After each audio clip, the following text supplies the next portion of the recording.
Hello everyone and welcome back to Beatley Tones Beatles channel. Lovely to have you here. Thanks for joining me for this video and I hope you're all doing well. In today's video I'm going to be doing a track by track full review of One Hand Clapping, the brand new double album by Paul McCartney and Wings. We'll talk about everything that's on here. It applies to the CD as well because the CD is the same, but we'll also be talking about the 6 tracks that are on this 7-inch single EP, whatever you want to call it. We're going through that. What I'm not going to be doing in this video is talking about the history of One Hand Clapping or showing the records or that sort of thing, because I did that in my unboxing video on Saturday, and if you missed that and you want to watch it, there's a card just here you can click on and go and watch that. But don't forget to come back to this video. As you can see, my One Hand Clapping merch has finally arrived. Now, I ordered this back in April whenever it was announced, thinking that it would come straight away. And back then, it was freezing here, so I went for like the long-sleeved sweatshirt thing, thinking that'll be perfect. And but today, would you believe it looks like summer has finally arrived in the UK. It's been raining for weeks and weeks and weeks. We're now in the middle of June, and it's absolutely glorious today. It's about 22 degrees. It's very hot and I am sweating cobs in this. So I'm not sure if I'm gonna keep this on during the whole video. I'm not going topless or anything, don't worry about that. I would not subject you to that, but I might slip into a t-shirt a bit later on in the video. We'll see how it goes. But One Hand Clapping has arrived, and it's a funny release because it's not a release that anyone was asking for. It's kind of been forgotten, hugely bootlegged, and but it has arrived. But one of the sort of the takeaways that that has come out of this is how good it is. How good it is. I mean, imagine if you're Paul McCartney and you've done an album as good as this, and you're thinking, nah, we'll just keep that on the shelves for 50 years because there'll be something bigger and better coming along soon. I can do something better than that, so we'll just keep that on the shelves for 50 years. It's a very strange sort of thing that we're celebrating 50 years anniversary of One Hand Clapping, an album that never actually came out. And it's a bit like saying, well, happy anniversary One Hand Clapping, but who are you? What are you? So it's a bit weird to say. No one was really asking for it. No one was really expecting it. It's come as a bolt out of the blue, much like Band on the Run Underdubbed did as well. And but now it's here. I'm very, very pleased that it is here. And it opens a question about whether MPL are now moving away from the Paul McCartney archive collection to a much smaller archive package, a much smaller and more affordable archive package like One Hand Clapping, like Band on the Run Underdubbed. Maybe that is the way forward now. I mean, I hope it's not, because we've been invested in the archive collection since 2010. It's 14 years, and there's only about 4 or 5 albums to go in the series, and I really hope that they take it to its conclusion, because we have loved it. We've loved it as a fan base, but it's more. It's been 4 years since the last one, Flaming Pie in 2020, and the longer this goes on, the more likely it seems that it's finished, and we'll have to wait and see what happens with that. But obviously, getting something like this, has been a great bonus. So we are gonna talk about the album, what we like about it, what we're not so happy about, because obviously we are Beatles fans and we have to find something to moan about. So I've picked up, there's a few things there's a few gripes about it, but generally this is a really, really strong album that is going to, stand up to repeated plays. Definitely. So let's get on with it and talk about One Hand Clapping. One thing that did come out of the unboxing video is there was a little bit of confusion about who had done the remix of this album, because when the original press release came out, it said it had been remixed by Giles Martin, but the bump that come with it, this is called the TV sales brochure, says that Steve Orchard did the remix, and apart from a couple of tracks, I'll Give You a Ring and All of You, which were mixed by Jeff Emerick back in the day, so there was a little bit of confusion, and I think the answer to that is the remix of this album has been done by Steve Orchard, who works permanently for Paul McCartney, but the remix of the Dolby Atmos mix has been done by Giles Martin. So that's what Giles's involvement in this project was, the Dolby Atmos mix. Okay, so let's talk about the packaging first of all, because this seems to be one of the big gripes, going from comments on my on my unboxing video. It's a bit of a weird cover. Now this design here, this was done by David Litchfield, who is the director of the film One Hand Clapping, and but Paul is listed as being the art director, so I think that this drawing has been done by David Litchfield, and Paul has okayed it as the cover of the album. It is a bit weird. Also, people were saying, it's a little bit plain, but I think that, I think what they've gone for here, if you kind of look at it sort of close up, there's, I don't know if you're picking this up, but if you've got the record, you can see it quite clearly. There's some sort of mottled, sort of brown design on here to kind of make it look a bit old, like it's 50 years old. And I think that they've kind of gone for a bit of a bootleg vibe about it, because this is how this started off life as a as a bootleg. So I think that is what the issue is with the why it looks a bit dirty, and it looks a bit like a bootleg, and they kind of followed that through by sort of giving it a white label on the records and stuff. And the other thing that people are not happy about is the fact that they sort of stuffed two LPs in one hole here. Give us a gatefold, for goodness sake, rather than stuff two records in one hole. That will only end in tears eventually. They did it with the Red and Blue album as well, and we're not happy about that. So that was that. That is that. The other thing that has been a big gripe is the fact that the CD version of One Hand Clapping does not include the backyard recordings that are on this single EP.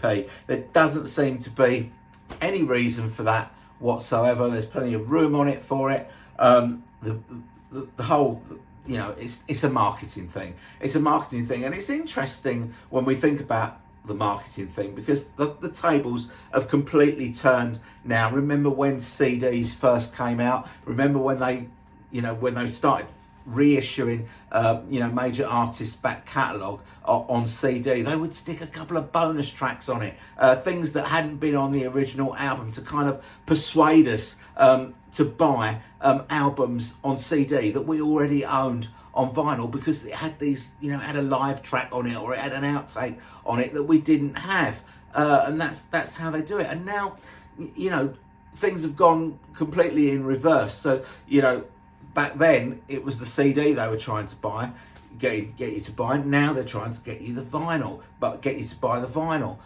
It's the vinyl is the king of the castle once again, and they're putting bonus material on the albums, on the vinyl, to make you buy it. So that is unfortunate, and it's not it's not a good look, I don't think. I think both packages should be identical, and you know, if you're a CD buyer, then you buy the CD. If you're an LP buyer, you buy the LP. I did get the CD as well, and very nice it sounds as well. So those I think are the main gripes about it. There is also a little bit of griping about MPL's failure to get this out on release day, despite people pre-ordering it. What's the point of a pre-order? You should be, if you're pre-ordering it, they know how many they need, and they should be getting them out on time.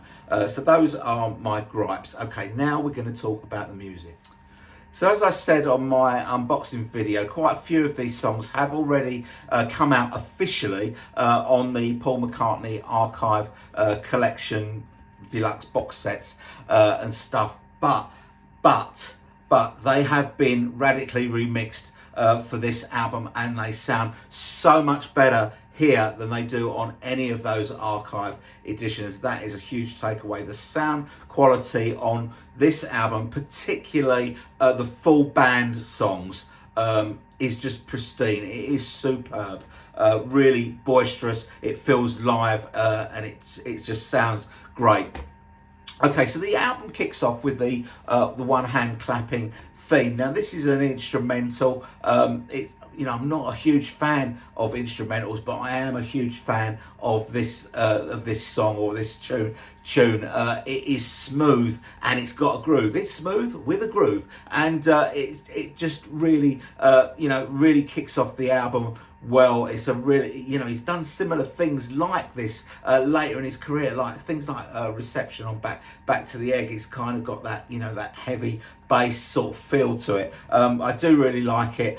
Jimmy McCulloch does some great lead guitar parts in it, and it's a bit longer than things that versions of it that have been out on bootlegs before. Track 2 is Jet. That you can find this exact take on the Band on the Run archive edition, but as I say, this remix is so much better. As I say, it's a really boisterous version of Jet. It's faster than the studio version for a start. There's little things that you can hear in it. Linda and Denny's backing vocals higher in the mix. Linda's Moog is higher in the mix. The bass just throbs throughout. And one thing that I really liked was that you could actually hear how Denny and Linda harmonise on the ooh, which I always thought they were both singing the same notes, but they're not. They are actually harmonising, and you can hear that. It comes through very clearly on this recording. Track 3 is Soily. Now, Soily, what a fantastic song that is. I cannot understand for the life of me how this never made it onto an album. I think the first time we really heard it was on Wings Over America, where they did it as an encore, the very last song, but nobody knew it. They had done it on the European tour earlier in the 70s, but I can't understand why it never appeared on an album, because as far as I'm concerned, Soily makes any album between when it was written, which I think was around the time of Red Rose Speedway, between Red Rose Speedway and Wings of the Sound with Speed of Sound. It could have appeared on any of those albums, including Band on the Run, and it would have made it a better album. A fantastic song. Again, it's it's a real rocker, absolute nonsense, but an absolute belter of a song. One difference that you kind of see here is that when the vocal goes to the drummer with a Tommy gun, Paul on Wings Over America, he plays that run on his bass. Here we have it as a drum fill by Jeff Britton. I actually prefer it as a bass run, rather going into the chorus rather than that drum fill. But Soily, a fantastic track, and it sounds brilliant here. So next up is a kind of a medley between Sea Moon and Little Woman Love, the B-side of Mary Had a Little Lamb. And if you're one of these people that think that you've heard Paul do Sea Moon enough times by now to never need to hear it again. You might think again after hearing it on this album. This is a fantastic, well, it's more than a snippet. It's about 1.5 minutes or so of Sea Moon, but it has got great pace. It's slowed down quite a bit. It's got fantastic instrument separation. Paul is ad-libbing in part of it, and his voice. Let me talk about his voice just for a minute, not just on this song, but throughout these band performances. It almost makes you weep to remember how great Paul's voice was live. He sounds absolutely amazing. It goes into Little Woman Love for no apparent reason whatsoever. The songs don't really fit together. I do like Little Woman Love. I prefer it on its own. It's a bit of a, it's a bit of a knee slapper. But nothing much to say about that. The next track, Maybe I'm Amazed. There is a version of this, of course, on the McCartney archive edition, and I'm not so keen on because here he doesn't play an acoustic piano. He plays it on an electric piano. I'm not so keen on it on an electric piano. But Paul's voice has got loads of reverb on it, and it just sounds really great. Jimmy's guitar, the two guitar solos, sound sublime. Jeff Britton, and this is a common thing I think throughout this album, Jeff Britton stays very faithful to whoever drummed on these songs originally, whether it be Paul or whether it be Denny Sywell, or whether he kind of, he's listened to the songs and he's learned the songs verbatim as they've been played by whoever drummed on them before, but he's not that inventive himself. He doesn't add anything to the songs as a drummer, but he is very solid throughout this set, but he doesn't have that inventiveness that, say, Joe English has. Jimmy, he doesn't play, or Jimmy and Denny, I'm not sure who it would be, doesn't play that sort of that chuggy guitar in Maybe I'm Amazed. They play full chords rather than sort of a dampened down sort of chuggy guitar that we hear in the studio version of Maybe I'm Amazed, and it sounds good with the full, the full chords rather than that sort of dampened down chugginess. But again, Paul's voice sounds absolutely amazing on Maybe I'm Amazed. So side one ends with a version of My Love, and again it is a fantastic version. This has got orchestral overdubs on it, and they sound absolutely beautiful. Paul's voice again is kind of drenched in reverb to give it that sort of live feel, and it sounds great. Jimmy McCulloch, he stays faithful to Henry McCulloch's guitar solo, but he doesn't quite nail it this time, but we'll forgive him that because of all the other great stuff that he does on this record. Side two opens with a version of Bluebird. Bluebird has got an intro. It's got a different intro. Again, it's more robust than the Band on the Run version. The lovely harmonies in this, and Howie Casey's sax solo again stays faithful to the original. One slight gripe about the sax solo is that the harmonies during the sax solo are a little bit high in the mix for me, and they drown out some of its finer moments, which is a little bit of a shame, but still a great track. So then the next three tracks are Paul solo at the piano. In the documentary, this is kind of known as the cabaret section. Paul's got a tuxedo and a bow tie on. He's just on the piano on his own. The band aren't involved here. The first song is Let's Love, which is a song that he gave to Peggy Lee, which I quite like. We had a bit of that on the Venus and Mars archive edition. This is a different take. The next song, All of Me, just doesn't really do anything for me at all. Take It or Leave It. And then we get you know, a Paul piano solo version of I'll Give You a Ring, which eventually turned up as the B-side of Take It Away, I think it was. I prefer that version that ended up as the B-side. Again, here it doesn't really go anywhere for me. Take It or Leave It. Then we're back with the band and a version of Band on the Run, and this is the take that was on the Band on the Run archive edition, and but obviously it's remixed, so the Moog is higher in the mix. The orchestra kick in slightly later than they do on the studio version. Again, Paul's voice is drenched in reverb. The backing vocals are higher in the mix than we're used to hearing on the studio version, but it is you know, a superb vocal again from Paul. And you know, at the end of it, Paul shouts out, "That was it, lads, defo." I'm not sure if it was, but that's, if he's happy, I'm happy. Then we move on to Live and Let Die.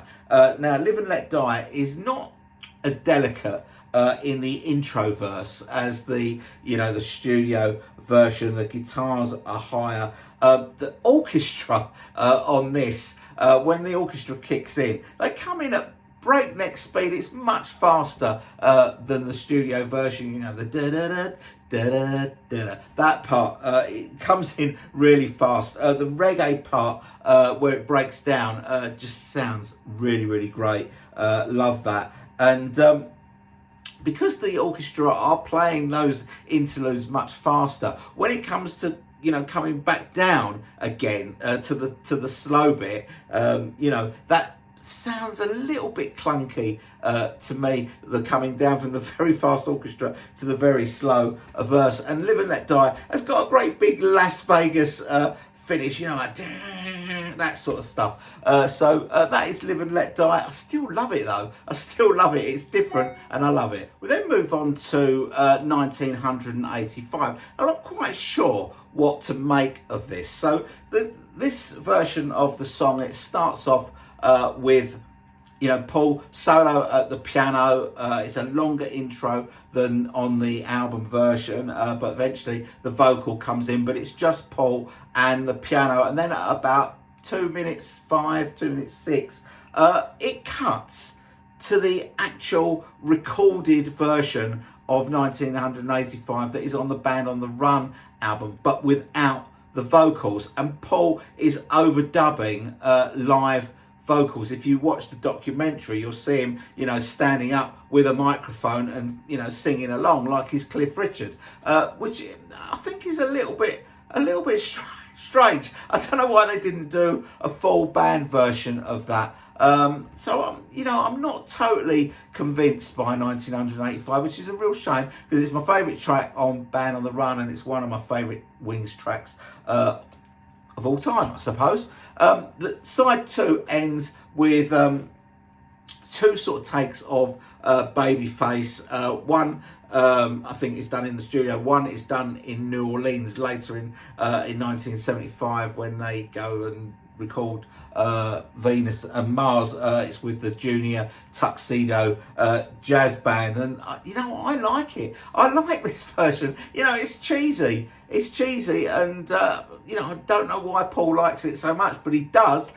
He even did it as recently as 2007 at the Amoeba gig. So Paul likes a bit of Babyface, and I like it here as well. It sounds great. Let Me Roll It, which opens side 3, might be another one of those tracks that you think that you've heard Paul sing enough times to never want to hear it again. But think again, because this the version here is absolutely fantastic, and it's very different in its remixed form. It did appear on the Band on the Run archive edition, but I say it is remixed, and you know, it's very different. It starts off, we hear, you know, some quite boisterous guitar arpeggios, whereas, you know, on the studio version we're hearing synths, and there's no synth there at all. Linda's not playing on that part of it. It's a really great version. The bass is throbbing. I mean, Paul is basically playing, you know, a stripped down version of his bass part that he plays on the studio album. He's just really playing root notes, but he's letting them hang. So boom, boom, you know, it sounds really great. Again, his vocal has got loads of, you know, reverb on it, and there's some great lead guitar parts from Jimmy McCulloch as well. Really great track. Really love this version of Let Me Roll It. And then goes into Blue Moon of Kentucky. As you probably know, I'm not really a big fan of Paul doing covers, but we've had a few versions of this over the years. This is probably the best version of this song that we've had by Paul. There's some great guitar licks again from Jimmy McCulloch in this, and it does sound really good. During the song, Paul says, "You're giving me funny looks, Jeff." We don't know whether he's talking to Jeff Britton or Jeff Emmerich, but there you go. At that point, I think the album takes a little bit of a dip. Okay, so the next track is Power Cut, the Red Rose Speedway track. He's playing this again. This is solo.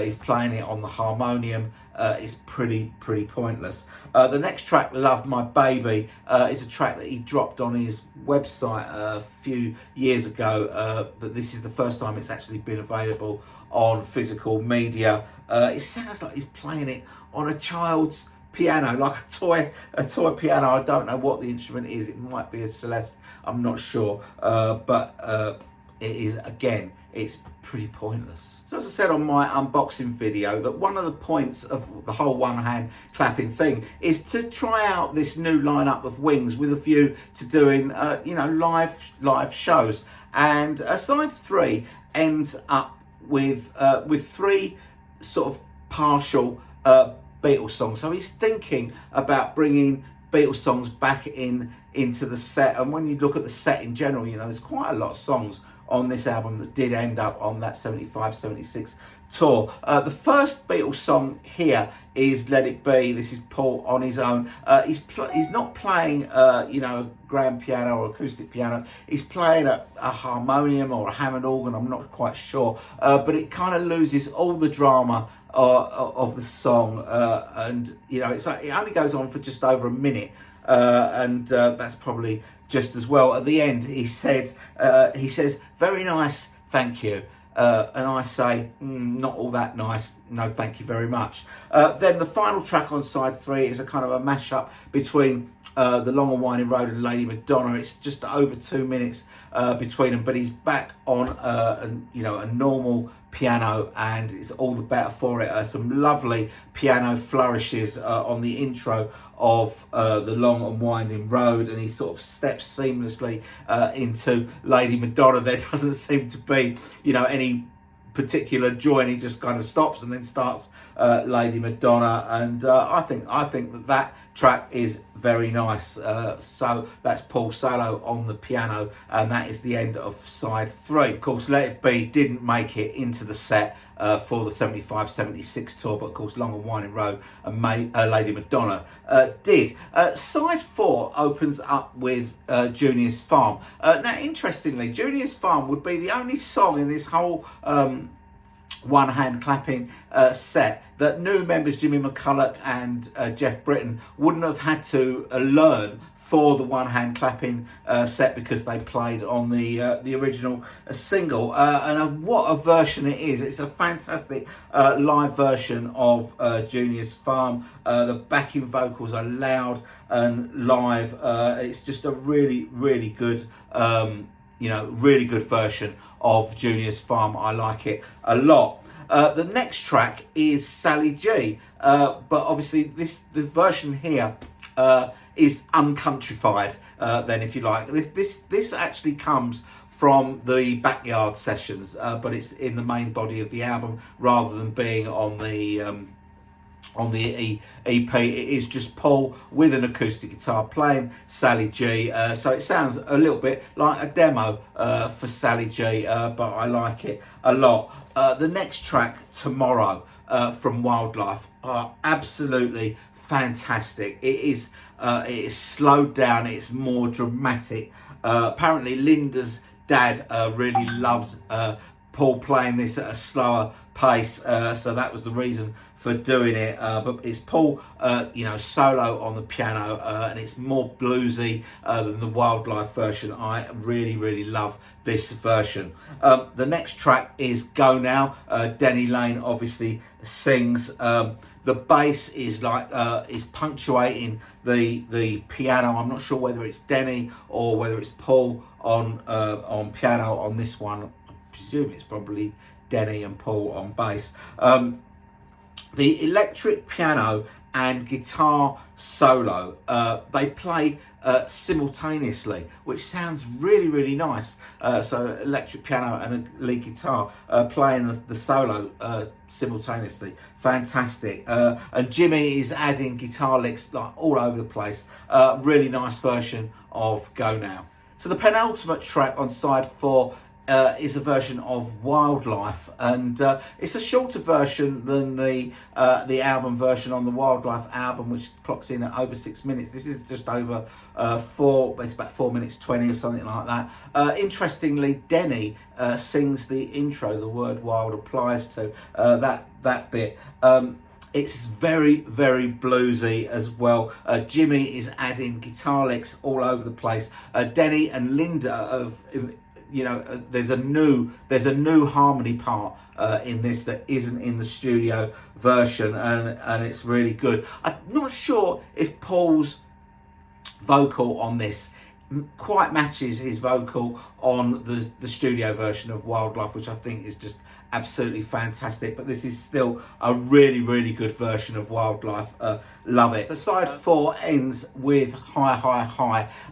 It's a more robust version than the single version of it, but nowhere near the excitement of the Wings Over America version of Hi. But it's still a good version.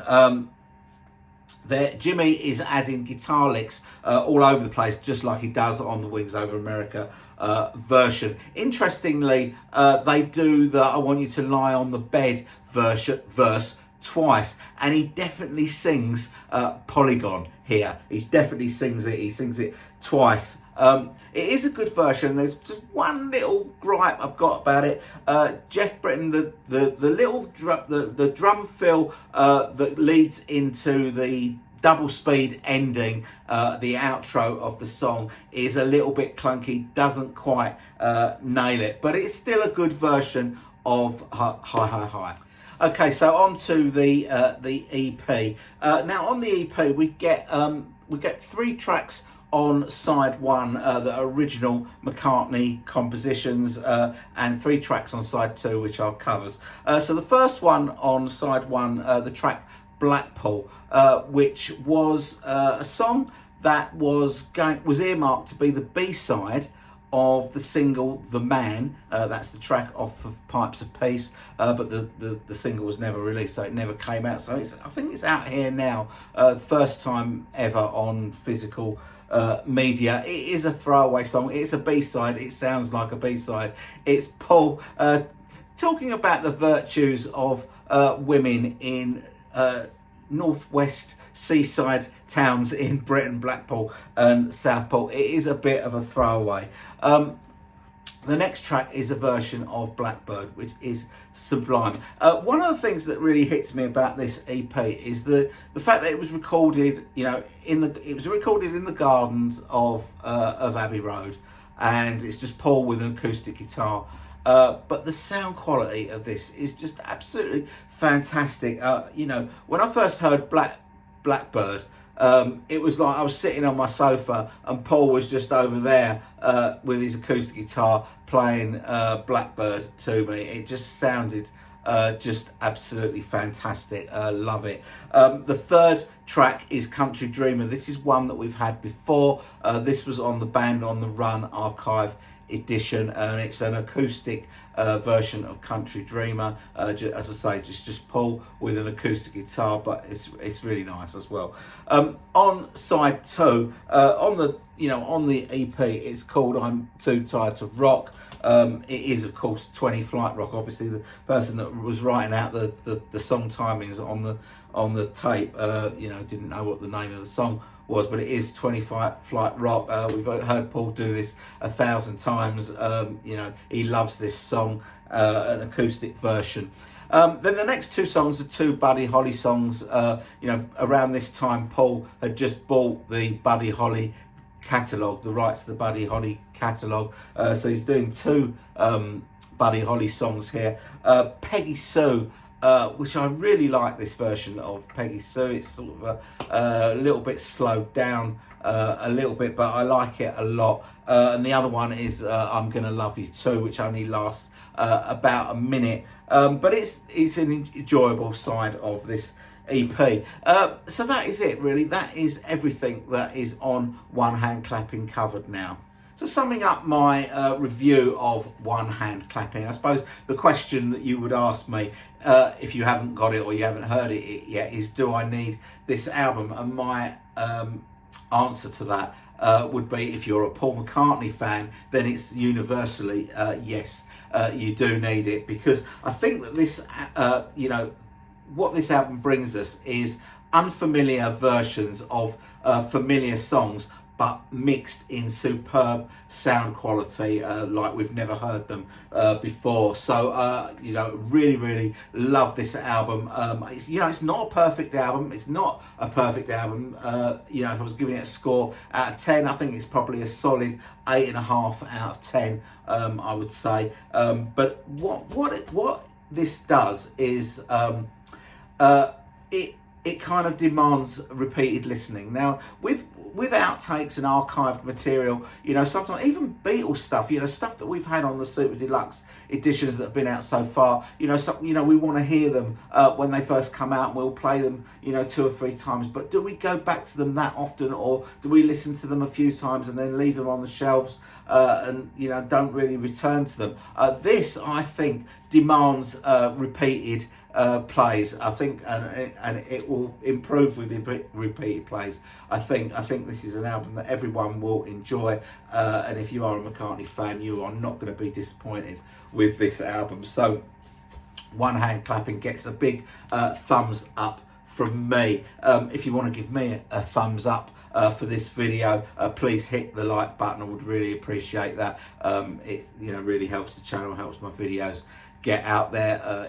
This has been quite a long video, and if you've made it this far through, you will notice that you've not seen any adverts during this video. That's because I don't allow adverts to come mid-roll on my video, so you can watch all the videos from start to finish without any interruptions. If you're not subscribed to the channel, please consider supporting the channel by subscribing. Love to have you involved. Okay, that is pretty much it from me.